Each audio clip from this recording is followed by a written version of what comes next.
A gente começa o Jornal da VTV de um jeito diferente, porque amanhã tem clássico em Campinas. O derby Ponte contra Guarani acontece às 7 da noite no Moisés Lucarelli e já está movimentando a cidade. Afinal, é um dos maiores duelos estaduais e é campineiro, mexendo com toda a região.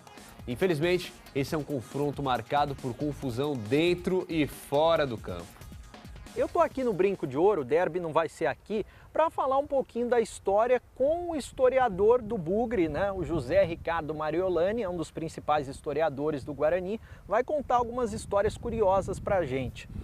Ô José Ricardo, a gente fala muito de briga, né? Infelizmente tem isso, só que isso já acontece há muito tempo, né? Torcida única nesse jogo. O que você pode falar? Quando foi a primeira briga? Como aconteceu? Quando foi na história? Tem esse registro pelo jornal da época, que foi em 1916, num derby que aconteceu no antigo hipódromo Campineiro. O Guarani vencia por 1-0 e o juiz marcou um pênalti para o Guarani. O pessoal da Ponte não concordou com a marcação, protestou, houve invasão de campo, briga. No fim, a Ponte acabou saindo de campo e o Guarani cobrou o pênalti com o gol vazio. E o Guarani ganhou esse jogo? Ganhou 2-0. É uma história diferente, né? Uma história curiosa. E você estava até me contando fora do ar que na década de 40 teve uma outra história curiosa envolvendo os times, até porque a gente não tinha internet, não tinha essa divulgação toda como acontece hoje, né?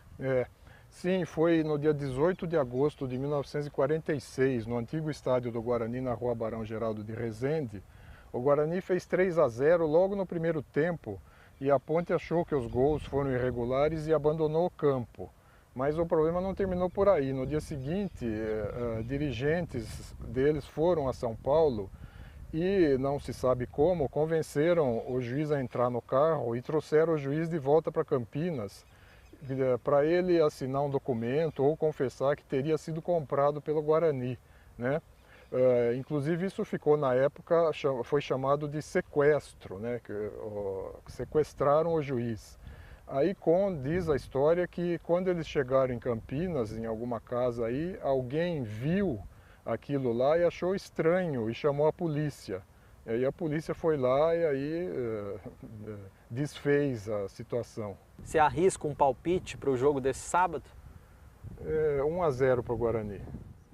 Bom, obrigado ao Mariolani. Agora a gente vai lá para o estádio Moisés Lucarelli, onde vai ser o palco do jogo, né? Então eu vou para lá. Bom, agora eu já estou aqui no palco do jogo, o estádio Moisés Lucarelli, onde amanhã às 7 da noite a bola vai rolar. Só que mais uma vez torcida única por determinação, tanto do Ministério Público quanto da Polícia Militar e também da Federação Paulista. Ou seja, só a torcida da Ponte vai estar presente. Até aqui são 192 jogos envolvendo os dois clubes, com 66 vitórias do Guarani, 63 empates e 62 vitórias da Ponte.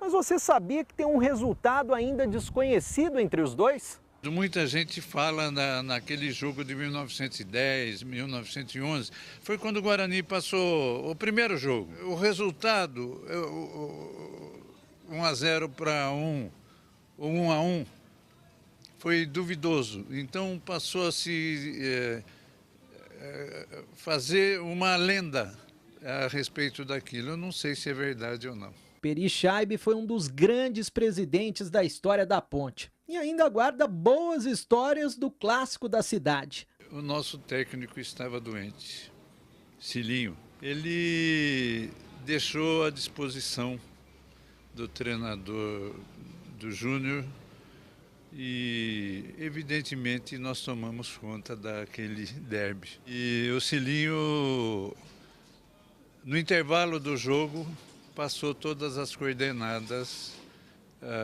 ao treinador, porque ele via o jogo pela televisão. E realmente aquele derby foi gratificante, porque nós lançamos o Barrinho num jogo importante, era jogador juvenil, ele fez o gol da vitória.